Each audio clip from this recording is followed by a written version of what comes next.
Hello, everyone. I'm glad to be here to present our work, which was done back when I was a PhD student at Georgia Tech. Oh, okay. So the title is called FRED, which is a wafer-scale fabric for 3D parallel DNN training.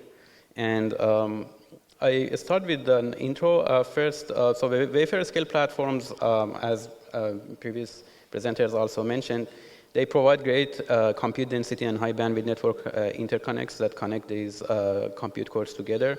However, there are some thermal and power delivery constraints which limits the amount of resources that we can put onto them. And when we use them as a means for training, DNN training, one common approach in training is 3D parallelism, which consists of tensor parallel, data parallel, and time parallel, and a combination of them. And from the comms perspective, that basically means we need to handle multiple partial collectives at the same time. And the optimized parallelization strategy also, the optimal 3D parallelism strategy is workload dependent, and different workloads require different settings of 3D parallelism. So that creates a challenge for the basic fabrics that right now we observe on wafer-scale platforms. The baseline fabric is 2D mesh, and what we observe is that it's not optimized for all parallelization strategies. So this figure is like transformer 17 billion compute communication breakdown, and what we observe is that not for all the parallelization strategies, when we sweep the different parallelization strategies, the communication overhead might be high, not because there is not enough bandwidth, because it's making inefficient use of that. And then the second observation is that sometimes because of the high communication overhead, the most compute efficient parallelization strategy cannot be chosen because there are some other less compute efficient strategies with less communication demand. So this begs the question that, okay, how to design a fabric that is efficient for all configurations of 3D parallelism on wafer-scale platforms. So I continue with the background. The wafer-scale platforms can be built either in a monolithic manner like Cerebrus, which all compute and memory cores, memory chip components are manufactured with the wafer itself, or it can be a multi-chiplet strategy where these compute and memory chiplets can be manufactured separately and then mounted on top of the wafer. It has more advantages, such as you can use different technology nodes for different components and test them before mounting on top of wafer. And the other key factor about wafer-scale platforms is whether the model can fit or cannot fit on the wafer. If the model can fit, we have a weight stationary, which weights are stationary throughout the whole training, or if the model cannot fit, then we have the weight streaming, where model weights should be frequently swap in and swap out to the wafer. So when we want to design a network for a fabric for the wafer-scale platforms, if we look it from a top-down view, first, we have the workload, training workload, which is a given. Then we need to decide what 3D parallelization strategy to choose. And then they are mapped to, then we create these virtual workers. And these virtual workers should be mapped to actual NPUs that we have on the wafer. And then we should perform collective communications between those workers. And then those collective communications are handled by the network fabric. And in this paper, we focus on these three bottom components because having an efficient fabric enables us to choose much better parallelization strategies. Now, I talked about why, I talked about that 2D mesh is inefficient. Now I go a little deep on why it is inefficient. I highlighted a few points here. The first point is that we have, as I said, different partial collectives and in different phases of the training. And when we are doing one communication phase, not all the links are being utilized. So these blue arrows are spanning the NPUs that are communicating in that specific communication phase, as you can see. While we are using these horizontal links, all the vertical links are not being utilized. So that is a waste of network bandwidth that we have. Another limitation point is in network collective execution, which previous studies showed that it can greatly enhance and reduce the traffic to the network. For example, in R-reduce, we can reduce the traffic by 2x, and we can also free up the GPU resources for doing the actual compute operations. And what the baseline 2D Torres cannot support this feature because they do not have any switch entity in the fabric. And then the last motivation that I want to highlight here is efficient I/O, which basically is it's important when we are doing weighted streaming execution mode, and we have these different I/O controllers that want to pump the weights to these different NPUs, and ideally we want each I/O controller to pump a specific portion of the weights, and that might create hotspot links because of the rigid structure of the 2D mesh. So please look at the paper for a full list of motivation.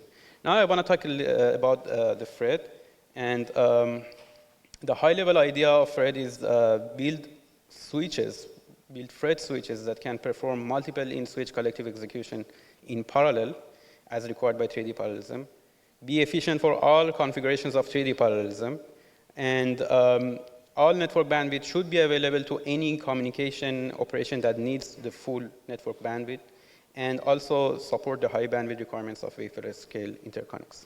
And then when we have this switch with this capability, we can connect them hierarchically for better scalability and connect more NPUs together. So a high-level overview of FRED is this FRED switch. You see the heart of it is FRED interconnect, which is an extension of the class topology, very similar to class terminology. The only difference are now these micro switches that we have, they have extra capability. They can do reduction. Some of them can do distributions or multicast. And these left switches can do reduction between the input ports, and the micro switches can do distribution or multicast. They can get data from one port and broadcast to all 2 ports. And then we have the RD switches that can do both. It's not showing here, but in the next slide, I show you an example of FRED with 2 middle stages and 8 ports, and 2 all-reduces being routed on that. You see the green ports are doing all-reduce with themselves, and the orange ones are doing all-reduce with themselves. Some of these microswitches are doing reductions. Some of the D microswitches are doing the distribution function, and some of them are not doing that. And that is dictated by the routing algorithm. So now the question is that how do we execute multiple of these and without any routing conflict? We introduced a notion called communication flow, which is a group of input ports on a FRED switch and output ports, which basically are participating in a collective communication. The input ports data should be reduced, and we multicast it to all the output ports participating on that. And using this terminology, we can define all the collective communication patterns that we observe on 3D parallelism. For example, all reduce can be seen as a communication flow with the same input-output port numbers. And please see the paper to know how to map other collective communication patterns using this terminology. And when we have multiple of these communication flows, as you can see, now the question is that how to route it. So it just needs to satisfy 3 basic conditions. The first condition is that if both ports belong to the same flow, then the reduction capability should be enabled. If both output ports of the D microswitches belong to the same flow, the distribution capability of these microswitch should be enabled. And the third one is that if a microswitch has flows for 2 different flows, then it needs to be routed to different subnetworks in the middle stage. And the first and second conditions are very easy to implement. The third one In order to realize that constraint, we create a conflict graph, which basically is the nodes are the communication flows, and the edges are the dependency between these communication flows. When two different flows share the same microswitch like this, you need to create add an edge, and then we apply graph coloring on top of that. And the number of colors are basically the number of middle stage switches, subnetworks that we have. In this case, we have two, so we have only two colors. And after the graph coloring is done, we know that where each flow should be routed, which subnetwork each flow should be routed, and we apply that to the subnetwork to the thread switch, and then we apply that recursively on these different up and down subnetworks up to the point where all the microswitches have their own configuration. So more discussion on routing conflicts, device placements can be found on the paper. And once we have those switches, then we can hierarchically connect them together. This right part of this figure shows the logical view, and this left figure shows the physical layout. And in this case, we have a two-level, almost fat tree topology that we create using these thread switches for different collectives. So I'm going on a methodology real quick. So on the wafer scales, current wafer scales, we have 70,000 square millimeter area budget and total of 15 kilowatt power budget. The highest consuming wafer scale platforms have this specification. And we can put around 2x H100 like GPU chiplets on the wafer, each consuming 700 watts. And these 220 GPUs with HBM and I/O controller, they are consuming around 26,640 square millimeter area overhead. So this leaves us with like around 800 watts unused power and very significant area over area that is unclaimed. So what we do is that we use this unclaimed power and area budget for thread network. And what we do is by building that thread, we use around 1.2% of total power, but relatively significant portion of the area, but the area is already unclaimed because we have the power constraints. So the overheads is within the unclaimed budget. Now, for the workloads, we target collective micro benchmarks that we observe on 3D parallel workloads and also end-to-end workloads from 16 million to 1 trillion parameters with different execution modes, weighted stationary or weighted streaming, depending on whether they can fit or not. And the results, this one shows the micro benchmark collective results. And we have 4 different variants of thread. The thread A is the most basic with minimum features of the thread, and the thread D is the highest performant thread variant with all the features added. So we can see gradually how adding each feature will result into better communication performance. But the best one is achieving 4.4 average collective speed up over the 2D mesh and up to 6.4x. And for end-to-end workloads, for a specific parallelization strategy, we see thread C and thread D, 2 variants of thread can, and here we picked only the 2 most performant variants and examined the performance on the end-to-end workload. And we see that we can get the end-to-end workload improvement by 1.5x on the best case. And in this case, we just changed the parallelization strategies.